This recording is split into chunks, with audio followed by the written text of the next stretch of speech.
En las comunidades de debates más modernas, se hizo popular escalar a personajes y obras ficticias en base a varias teorías e ideas filosóficas, bajo el pretexto de que tales ideas escalan demasiado alto al ser trascendentes a cosas como el espacio y el tiempo, por ejemplo. En este vídeo hablaré de dos de dichos conceptos, los que en mi opinión son los más malinterpretados a la hora de emplearse en contextos ficcionales: la filosofía de Platón, el platonismo, y la psicología junguiana de Carl Jung. Para entender mejor el por qué hago este vídeo, tengan en cuenta de que al momento de utilizar estos conceptos para el power scaling, se pierde su sentido y finalidad, pues no solo no fueron creados para propósitos que se encajan en analizar poder y tamaño, sino que la gente piensa que si una obra de ficción los menciona, entonces la misma automáticamente es poderosa, sin siquiera ponerse a investigar qué son estas ideas en primer lugar. La mayor parte de este explicativo serán simplemente refutaciones a lo que la gente malinterpreta sobre estas dos ideas, aclarando el por qué no son relevantes fuera de la vida real. Además, en este vídeo voy a corregir algunas cosas que he dicho en mi vídeo de estadísticas de poder, donde doy a entender que estos conceptos no son utilizables en sus definiciones literales, cuando de hecho sí lo son, pero no de una manera que justifique que una obra tenga una gran cosmología, como se suele creer en sitios gringos y demás. Con todo esto aclarado, empecemos.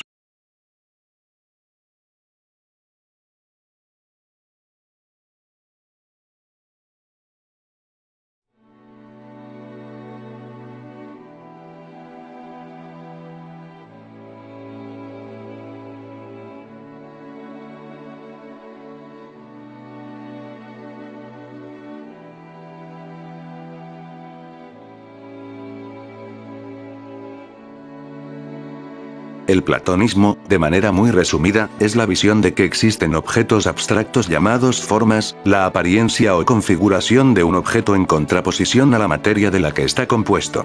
En las siguientes secciones indagaré sobre algunas interpretaciones erróneas acerca de esta filosofía, corrigiendo muchos de los errores generales que la gente comete al indagar sobre la misma.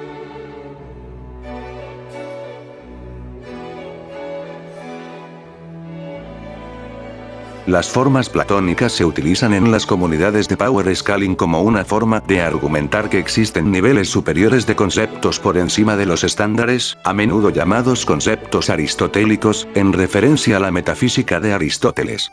Sin embargo, siguiendo la definición de lo que son las formas en primer lugar, estas no pueden considerarse conceptos y, como tales, no son más metafísicas que la idea general de lo que es un concepto.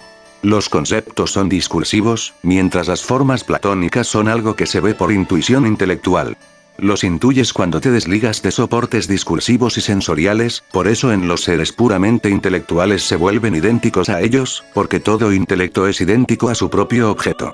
Básicamente, las ideas platónicas no pueden ser conceptos porque los conceptos son productos del pensamiento humano y están inherentemente limitados por el lenguaje y la experiencia sensorial, mientras que las ideas platónicas se consideran entidades universales y atemporales que existen independientemente de la mente humana.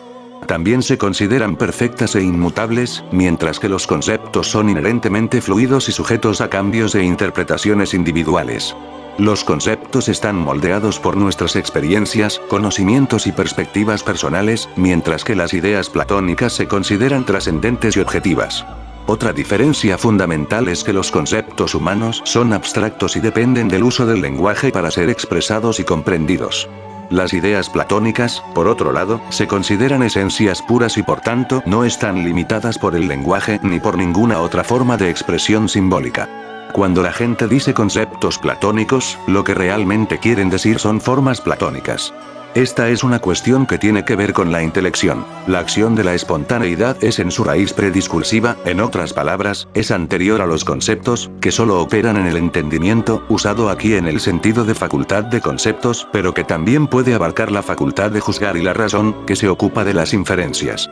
Toda intuición empírica requiere espontaneidad de una forma u otra, porque las formas mismas de la intuiciones puras, el espacio y el tiempo, son posibles gracias a una síntesis de la imaginación trascendental, que no es más que una expresión de la percepción, fuente de toda espontaneidad de la comprensión. Y la intuición empírica obviamente la presupone, pero esto no las convierte en objetos conceptuales, porque preceden a todos los conceptos. Por regla general, solo hay conceptos cuando existe la unidad analítica de la percepción, y esta necesariamente viene después de todo esto. Lo conceptual también proviene de la espontaneidad, porque es lo que subyace a la comprensión. Pero no todo lo que surge de la espontaneidad es conceptual.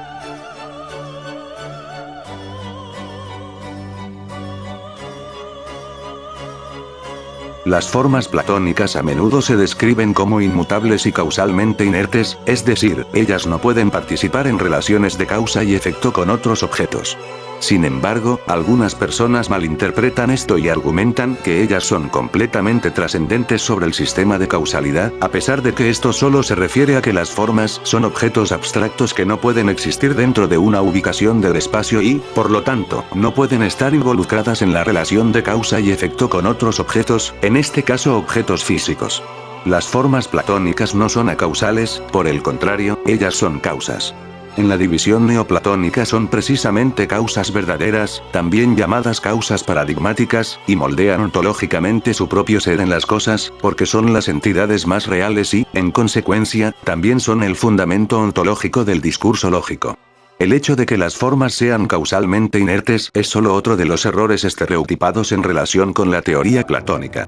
Ellas no son causas eficientes, pero sí paradigmáticas, porque comunican/participan estructuralmente de una determinada manera de ser de una persona en particular. Platón creía que las formas eran permanentes e inmutables, mientras que las cosas físicas eran solo copias imperfectas y transitorias de las formas. De esta manera, las formas platónicas son causalmente activas en el sentido de que son la fuente de la existencia y naturaleza de los objetos que percibimos en el mundo físico. Son la base para comprender los principios y leyes universales que gobiernan el mundo, lo que significa que no se consideran inertes, sino fundamentales en la configuración de la realidad y en las relaciones causales de las cosas que observamos a nuestro alrededor.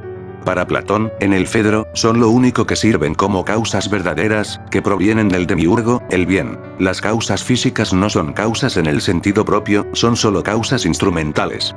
Esto también significa que las causas no se separan en un mundo distinto del sensible. Lo que está en el tiempo está íntimamente relacionado con la eternidad, en cada momento el ser del mundo se constituye por su participación en lo inteligible. La forma del bien/uno en sí misma se describe como teniendo un tipo de causalidad, porque es la causa del ser/esencia, de todas las cosas, de lo justo y lo bello, del nacimiento del mundo visible, de la verdad y la razón, de todo lo que ven tanto el filósofo como la gente de la cueva. Entonces no es que no interactúen, ellas son parte del proceso de relación conocido como metexis, que es un término utilizado frecuentemente por los filósofos griegos y especialmente por los seguidores de Platón para describir la relación entre las formas y el mundo sensible. A través de la participación los objetos y seres del mundo sensible derivan su existencia y propiedades de las formas. Por ejemplo, un objeto particularmente bello en el mundo sensible es una participación en la forma de la belleza. En el platonismo, las ideas o formas se consideran la causa última y fundamental de las cosas sensibles en el mundo material, trascienden el mundo material en el sentido habitual de trascender, pero están vinculadas de forma abstracta.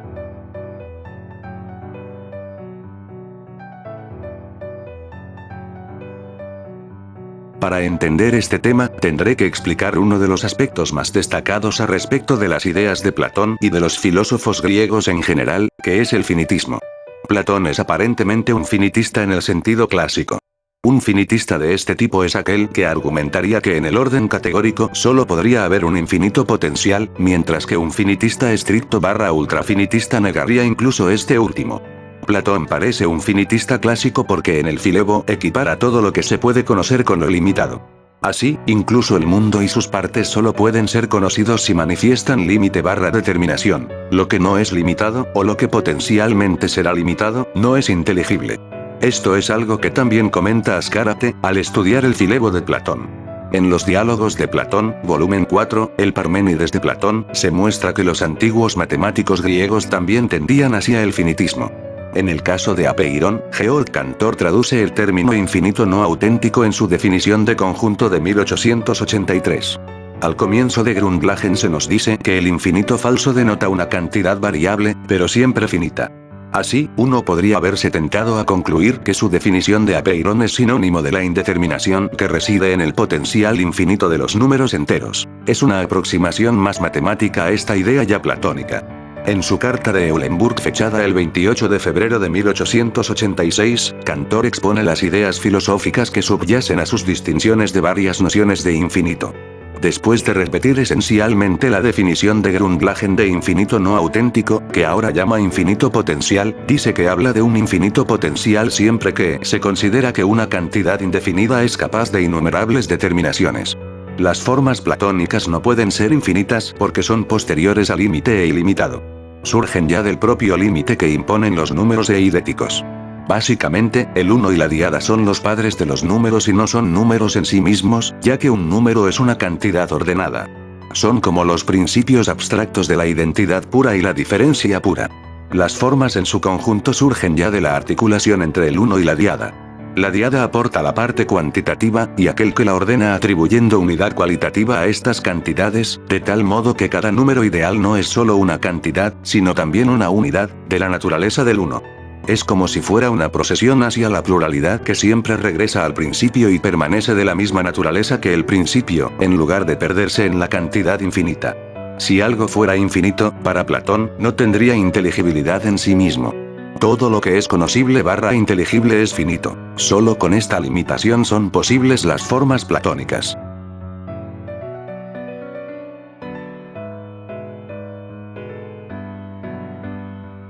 No hay ningún mundo sensible técnicamente hablando en Platón, él no usa ese término, hay solo un mundo.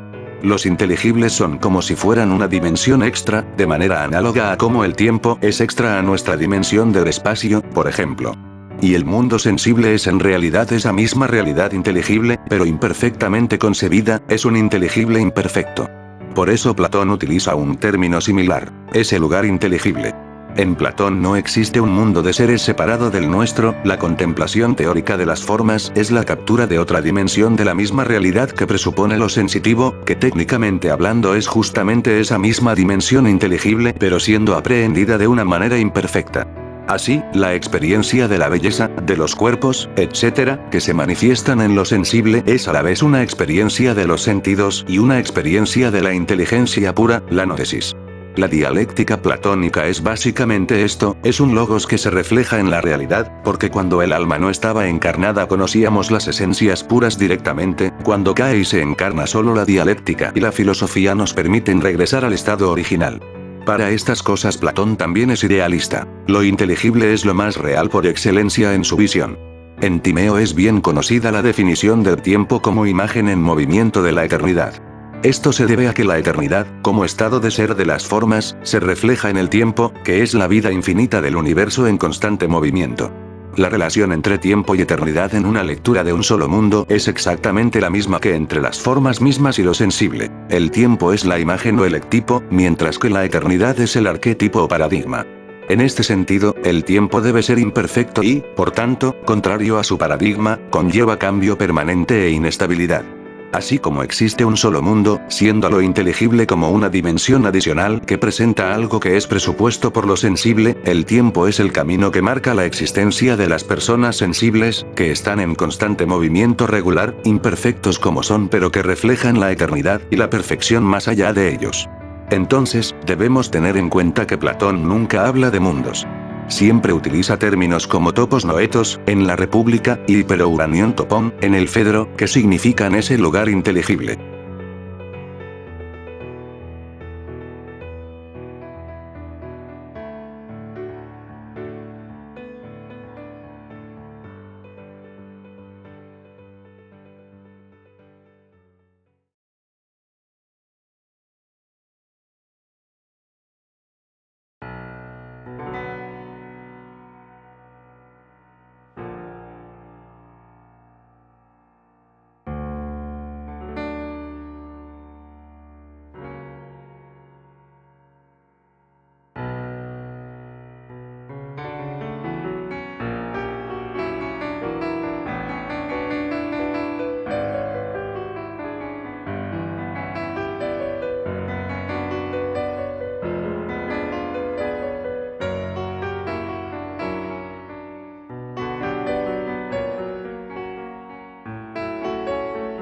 La idea más mal interpretada con respecto a las obras de Platón, al menos en las comunidades de Power Scaling, es que, debido a que las formas son espaciales y atemporales, pueden considerarse como una forma de escalar el poder de personajes ficticios, dando a su vez a varios personajes un estatus de poder infinito, absoluto y trascendente más allá del espacio, el tiempo y las dimensiones.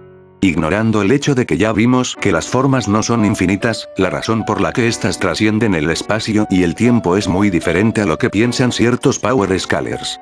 Se considera que las formas trascienden el espacio y el tiempo porque no son físicas ni mentales. El espacio es un continuo que contiene posiciones y direcciones, todo lo que tiene materia ocupa un lugar en el espacio, que es físico. Como las formas no son físicas, no tienen ubicación en el espacio, porque el espacio solo funciona cuando se miden las propiedades de cantidades físicas. Como tal, no se puede decir que las formas existen en un sentido físico, y es por esto que son espaciales, pues carecen de propiedades espaciales. Las formas de justicia, bondad, igualdad, verdad y belleza son, según Platón, la verdadera realidad espacial, que existe como ideas pero no en el espacio. El tiempo es el progreso continuo e indefinido de la existencia y de los acontecimientos del pasado, presente y futuro considerados como un todo. El tiempo describe el estado de los seres y objetos físicos, y cómo pueden cambiar. Como las formas no cambian, ellas son atemporales. Nada de esto implica que las formas puedan usarse para otorgar mayores niveles de poder a personajes ficticios, pues no tienen aplicaciones para ello.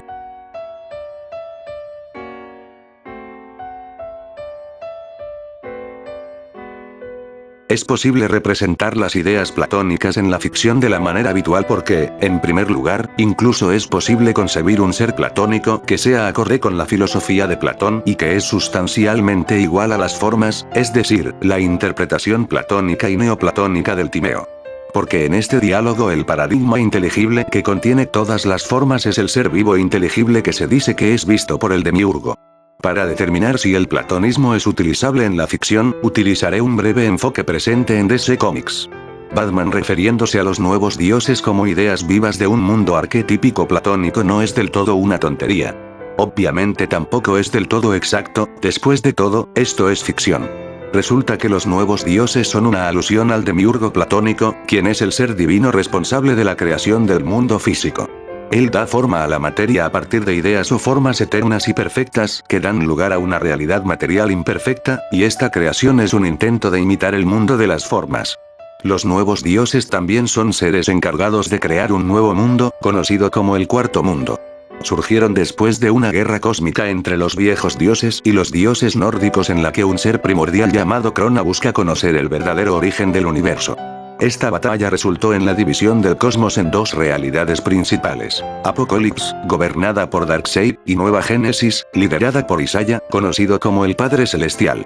Al igual que el demiurgo platónico, los nuevos dioses son creadores y manipuladores de materia y energía, pero difieren en la motivación de sus creaciones. Darkseid está asociado a menudo con el demiurgo negativo. Él busca la ecuación antivida, una fórmula que le otorgaría control absoluto sobre todas las mentes en el universo.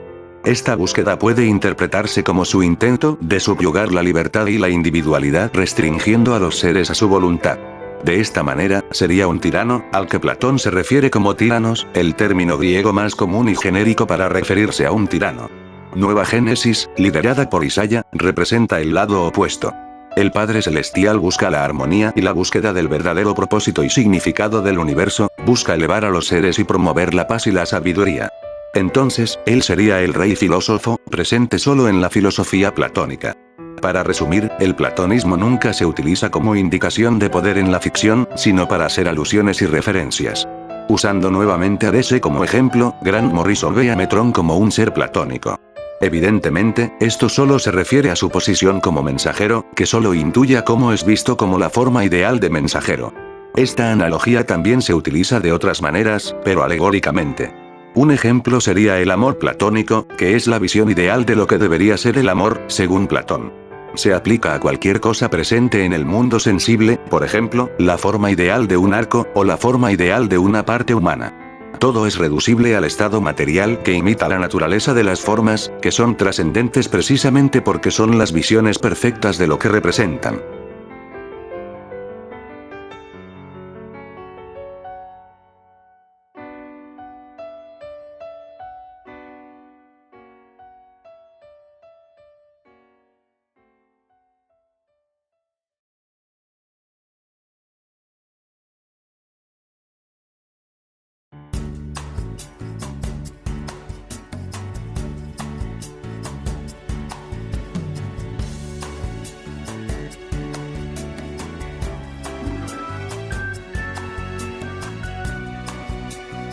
Los arquetipos son imágenes o patrones de circunstancias primordiales que se repiten en la literatura y el pensamiento de manera suficientemente consistente como para ser considerados un concepto o situación universal.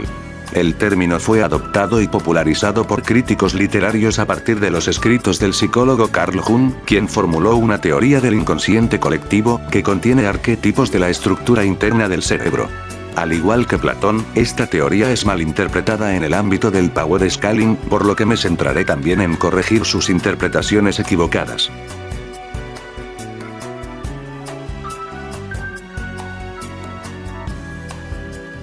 Los arquetipos también se utilizan de manera similar para otorgar un poder exagerado a personajes de ficción. Los Power Scalers que no leyeron nada sobre Jung dicen que los arquetipos están libres de todos los conceptos y limitaciones, pero esto es incorrecto debido a que su existencia depende de las características y experiencias compartidas por los individuos. Por ejemplo, en la estructura de la teoría sociológica, Jonathan Turner sostiene que los símbolos/arquetipos están moldeados por relaciones de poder, normas culturales y estructuras sociales, porque están en el campo de la psicología. Cuando Jung dice que el inconsciente colectivo abarca el concepto de mitología, por ejemplo, se refiere a la actitud religiosa hacia los mitos. Cualquiera que lo haya leído sabe que esto se debe al factor de la creencia mitológica, que es un factor psicológico. Jung dice que para él el sentido de la vida no reside en anularla en favor de una supuesta posibilidad de existencia trascendental que nadie sabe imaginar. Entonces, no es que los arquetipos sean incomprensibles, sino que pueden ser descubiertos y comprendidos, porque el concepto de arquetipo, que constituye un correlato indispensable de la idea de inconsciente colectivo, indica la existencia de ciertas formas de la psique, que son presentes en todo tiempo y lugar. Entonces son puramente formas de nuestro inconsciente humano. El concepto Gestalt lo explicaría, siendo algo que es un acercamiento a la psicología, para enfatizar la percepción y la experiencia de totalidades organizadas, en contraste con la visión atomizada de partes individuales. El término Gestalt se refiere a una configuración de forma o estructura de un todo que se percibe como diferente de la suma de sus partes. Esto lo podemos llevar al concepto arquetípico, ya que juntas forman y existen dentro de nuestro inconsciente colectivo, el cual abarca todos los arquetipos.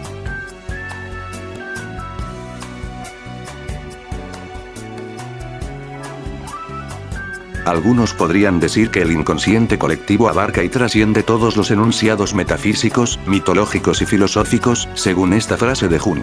Sin embargo, afirmar esto sería distorsionar el contexto, pues el inconsciente colectivo es una parte de la psique humana que contiene patrones y contenidos universales que son compartidos por todas las culturas e individuos. Esto no quiere decir que su naturaleza sea trascendental a las teorías cosmológicas generales, es como si fuera una matriz, palabra que Jung utilizaba para referirse a una estructura profunda de la mente que influye en nuestros pensamientos. Jung creía que el inconsciente colectivo es una especie de depósito de conocimientos y experiencias acumuladas a lo largo de la historia humana. Es en este inconsciente colectivo donde emergen e influyen en nuestra psique los arquetipos, que son patrones universales y simbólicos que representan emociones, historias y entidades fundamentales. Al utilizar el término matriz, Jung sugiere que el inconsciente colectivo es una base subyacente que da forma a nuestra comprensión del mundo al influir en cómo percibimos e interpretamos la realidad. Nuevamente, no tiene nada que ver con las aplicaciones de Power Scaling.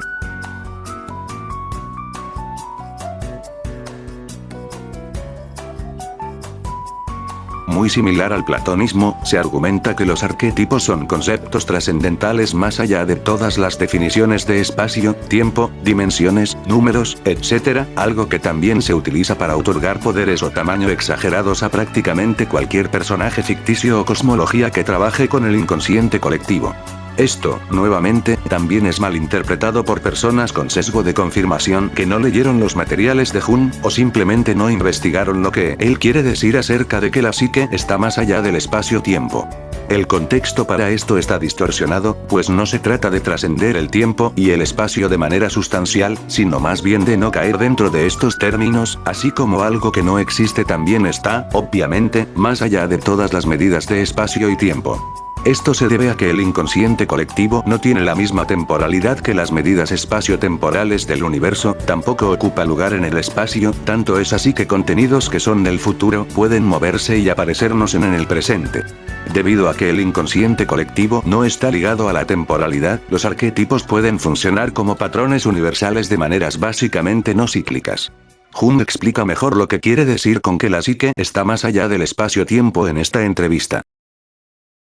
Because, there are these peculiar faculties of the psyche, that it isn't entirely confined to space and time. You can have dreams or visions of the future. You can see round corners and such things. Only ignorance deny these facts. It's quite evident that they do exist and have existed always. Now these facts show that the psyche, in part at least, is not dependent upon these confinements. And then what?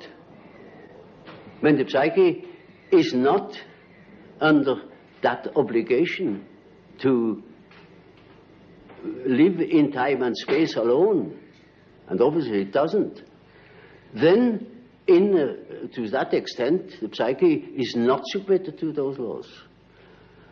And that means a practical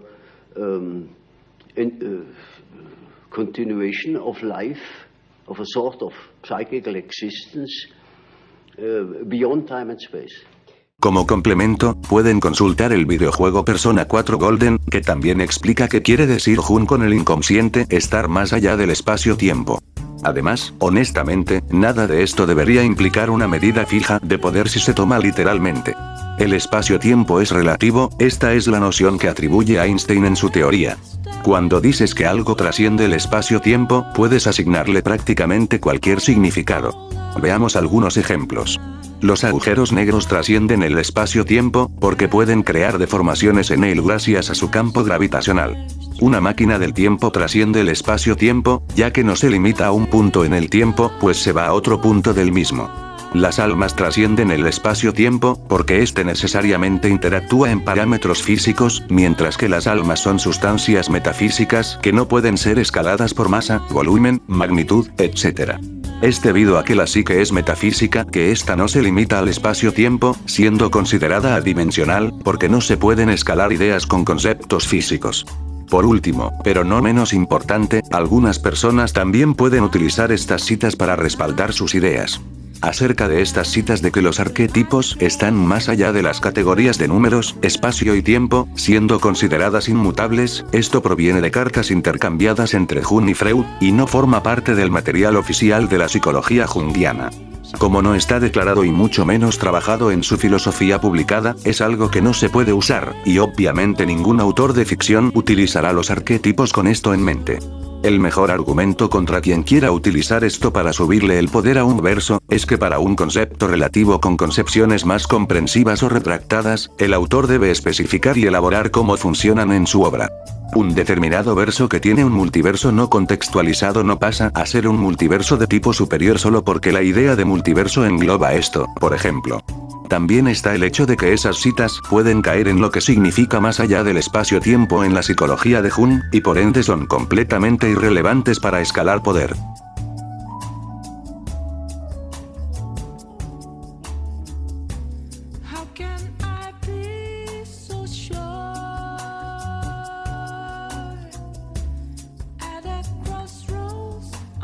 Honestamente, es triste que los Power Scalers todavía usen estas ideas para sobrevalorar versos ficticios sin saber nada sobre dichas ideas en primer lugar.